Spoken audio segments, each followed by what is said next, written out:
The key thing to keep in mind for shipping, let me throw it into three general categories. Number one, 80% of the stuff that enables people to grow food is transported internationally, whether it's equipment or fertilizer or fuel. Only 20% of food is traded internationally, but 80% you need the inputs to grow it in the first place. Number two, roughly half of all oil is shipped on the ocean blue, typically by supertanker, along with everything that comes out of the Persian Gulf. And then number three, safety on the waves is what allows us to have the East Asian manufacturing model, which is a fancy way of saying the manufacturing model. Because roughly half of all manufactured goods are produced in East Asia, and you will get components coming from Thailand versus Indonesia versus China versus Korea versus Japan. But the key thing to remember is less than 1% of that shipping happens on land. Korea is in effect an island. Japan is an island. Most of the Southeast Asian countries are either islands or peninsulas, and they're ringed by mountains. So physical connections independent of maritime trade in Asia almost don't happen at all. Wow. So we are totally dependent on these boats being able to get from one place to another, not get stuck in canals, not get attacked by pirates, having oil at a decent, somewhat reasonable price to be able to transport other oil and other goods, and also just logistics and other things not getting totally screwed up. And if any one of those things gets out of whack in this ecosystem, suddenly Tickle Me Elmo is not available for Christmas, and there's tears all over the world. Certainly, and you know, the book is about how this happens on a decade's time scale, how the 2020s were always the decade that was always going to break down in, but events in just the last couple of months are speeding this up. A lot of this is probably going to be front-loaded. So like, think of what just happened in the first week of December. So the Europeans announced their plan for an oil export ban, and a lot of the details are being made up as they go on. It's a very European policy in that regard. But what it is encouraging is a split in the way we view oil from the Russian space versus the rest of the world, and the different types of crude coming out of the Russian space. So the stuff the Europeans are primarily concerned about is Urals crude that is exported west to the European space. And that can only be sold for $60 or less now. And that's affecting insurance and shipping rates and the type of vessels that go in. And we saw over the course of the last 2 years how disruptions in simply the type of vessel being available can generate supply chain snarls. So now we're doing this with energy. But there's also a crude grade that exports to the Pacific that doesn't touch the European space at all, that trades differently.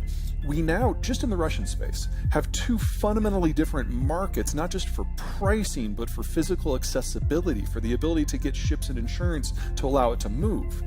One of the reasons why the world has been so stable, air quotes stable, since 1945 is there's been one oil price. Now, it's modified by the length of the journey or the quality of the crude, but there's one oil price and everything is safe. The Europeans have now created a system where a lot of countries in Europe are now going to have a vested interest in interfering with Russian exports west. That's one pricing margin, that's one security paradigm, that's one insurance policy system. But then in the East, where the Europeans are not the players, it's a different crude grade at a different price point using different insurance systems by different countries. We have split the oil market now into at least three pieces, two Russian, one everything else, which means now countries no longer have a vested interest in making sure the oil flows everywhere all the time because we're not all in this together anymore. Right. Okay, so if everything was plug and play, if all the outlets were the same, to use an electrical analogy, we would say, hey, we need to secure this system. And the United States would guarantee security for all that. But if it's like, well, our stuff works, and then the other side, it doesn't work for us even if we wanted it to. And that no longer matters to us. Right, and no longer, so now we don't need to have the U.S. Navy protect shipping routes for some other country, because why should we? It's not going to do anything for us. We're going to see this spread throughout not just the energy sphere, but pretty much every major commodity, and we're hiving the world up into different supply systems. And that is a recipe for 1910s and 1930s style conflict and competition. So I don't think a lot of people, and it took me reading the book to actually know this as well, I didn't realize what role the United States played in securing shipping routes. I think most people, myself included, before reading your book, really thought, I don't know, ships leave and they go somewhere and then they come back and it's fine. I didn't realize, it's not like, you don't look at the people maintaining the highways, right? You just kind of think, why is this under construction again? You know, and it's that way with the ocean, only it takes up the majority of the space on the entire planet and it's a lot harder to secure and maintain. Yeah, in the world before World War II, piracy, state piracy, and privateering were pretty common. because almost everything that was shipped had an obvious value. The cost of shipping before the Cold War and globalization was about an order of magnitude more than it was previous. And in the pre-industrial world, it was an order of magnitude more than that. In the pre-deepwater era, it was an order of magnitude more. So interfering with shipping has always been very popular because you know that the value of the product is going to be high. It's only in the post World War II era that the cost of shipping has dropped so much that we put everything on the waves. So that's intermediate manufacturing, that's low value added commodities, things that normally you would produce and consume locally. It used to be it was all pretty much luxury goods or something of very high value. Now it's a little bit of everything. So it was a ship full of gold, not a ship full of knockoff iPhone chargers that catch on fire if they're plugged in. Well, and not even the knockoff iPhone chargers, the components that might go into the knockoff iPhone chargers. Right. The thing that catches on, the thing that's job is to catch on fire after 3 hours of use. Yeah, it's a ship full of those.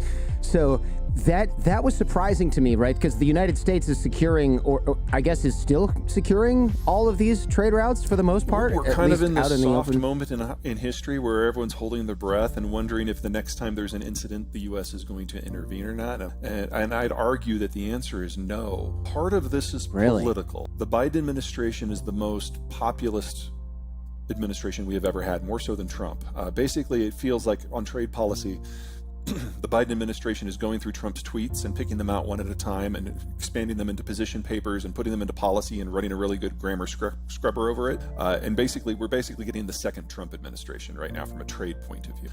And then second, even if we wanted to intervene, this isn't the 60s or 70s. I mean, it used to be that there were no other naval powers. And so the United States, with the destroyer-heavy Navy after World War II, could patrol the global oceans because there wasn't a lot of competition and we had the right tools for the job.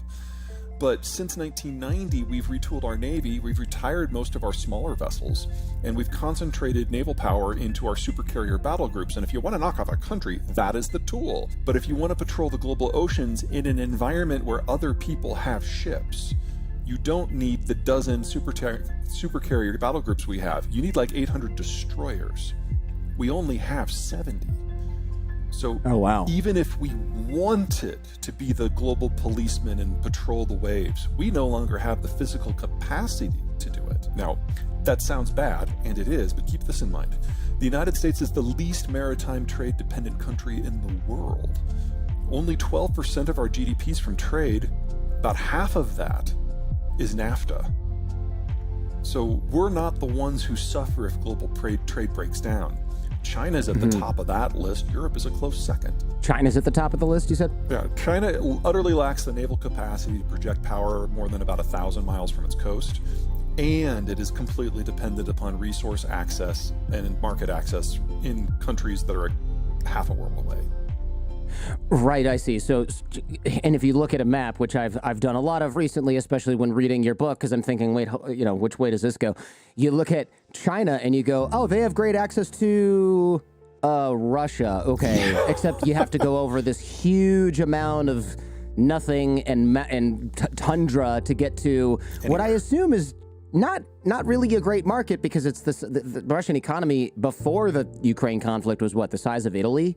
So not really what China needs to feed the, I was going to say feed the dragon. It sounds a little bit weird. Maybe I'm going to get canceled for that. But you need a bigger market. You need to get to Europe. You need to get to the United States. You can't do that over land. You need to do it with ships. If China can't really get even around the corner to Vietnam or much further than that, they've got a big problem. And the Vietnamese hate them, so yes. Yeah, there's that too. Yeah, they've got other problems too. But one of the problems is they have an aircraft carrier that looks like it's made out of cardboard and everything on it is hidden, which is not really a good sign for them actually having an aircraft carrier. Not quite that bad. Now, the Chinese currently have 3 aircraft carriers floating. The first one used to be a casino that they converted. They will never claim that an is actual casino. An actual casino in Ukraine, yeah.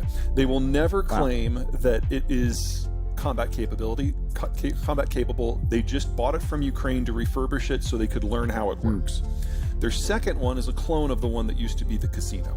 The one that used to be the Casino used to be a Russian carrier. They called it the Kuzanov, by the way, and the Soviets thought it was a disaster. During Soviet times, with Soviet resources, it just kind of caught on fire from time to time. Anyway, so the Chinese do not claim that these two will ever be combat capable. They're training for their engineers more than anything else. And they do have a third one that they're going through sea trials right now. And it is a larger carrier that they actually designed themselves. But again, it's a prototype. They don't view it as anything other than a test bed. So they might get their first carrier in 2027.